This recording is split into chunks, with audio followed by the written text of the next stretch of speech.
പുഷ്പ 2 എന്ന സിനിമ തിയേറ്ററിലേക്ക് റിലീസിനെത്തിയിട്ടുണ്ട്.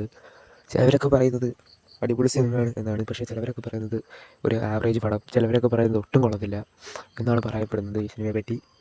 ഈ സിനിമയെപ്പറ്റി പകുതി മുക്കാൽ കൂടുതലും അഭിപ്രായം ആവറേജാണ് പറയുന്നത്. കാരണം ഈ സിനിമയുടെ ഇൻ്റർവെൽ സീൻ അടിപൊളിയാണെന്നൊക്കെ പറയുന്നു. അതുപോലെ തന്നെ ഈ സിനിമയുടെ ക്ലൈമാക്സ് സീൻ ചിലവർ പറയുന്നത് കൊള്ളാമെന്ന്, ചിലവർ പറയുന്നത് കൊള്ളത്തില്ലെന്ന്. അതുപോലെ തന്നെ ഈ സിനിമയുടെ ഫഹദ് ഫാസിലിൻ്റെ ക്യാരക്ടർ ഒരു ആവറേജ് മാത്രമായിട്ട് എല്ലാവർക്കും തോന്നിയോളൂ എന്നാണ് പറഞ്ഞത്. അതുപോലെ തന്നെ ഫഹദ് ഫാസിലിൻ്റെ ഇൻട്രോ സീൻ കൊള്ളത്തില്ല എന്നാണ് പറയുന്നത്. അല്ലു അർജുൻ ഇൻട്രോ സീൻ അടിപൊളിയാണെന്നാണ് പറയുന്നത്.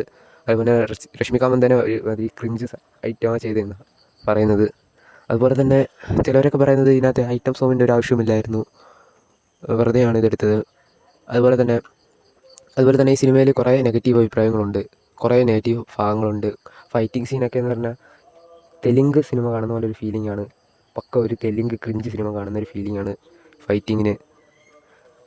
ഒരാളെ അടിച്ചാൽ 10 പേരാണ് തെറിച്ച് പോകുന്നത്, അങ്ങനെയൊക്കെ പറയുന്നവരുണ്ട്. അതുമല്ല, ഈ സിനിമ ഒരു ആവറേജ് എന്ന് പറയുന്നവരുമുണ്ട്. അതുപോലെ തന്നെ പുഷ്പ 3യുടെ അനൗൺസ്മെൻറ്റും ഈ പുഷ്പ 2ൻ്റെ ക്ലൈമാക്സിൽ ചെയ്തിട്ടുണ്ട് എന്നാണ് പറയുന്നത്. ചിലവരൊക്കെ പറയുന്നത് പുഷ്പ 3യുടെ അനൗൺസ്മെൻറ്റ് ചെയ്യേ വേണ്ട എന്നാണ്. കാരണം ഇതുകൊണ്ട് തന്നെ അവർക്ക് മതിയായി.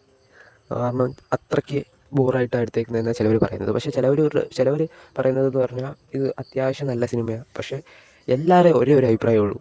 കാരണം ആ ടൈം ഡ്യൂറേഷനാണ്. കാരണം 3.5 മണിക്കൂറാണ് ഈ സിനിമയുടെ ടൈം ഡ്യൂറേഷൻ. ഇത്രയും ടൈം വെക്കണ്ടായിരുന്നു എന്നാണ് എല്ലാവരും പറയുന്നുള്ളത്. അതുപോലെ തന്നെ കുറച്ച് ക്രിഞ്ചായിപ്പോയി എന്നുമാണ് എല്ലാവരും പറയുന്നത്.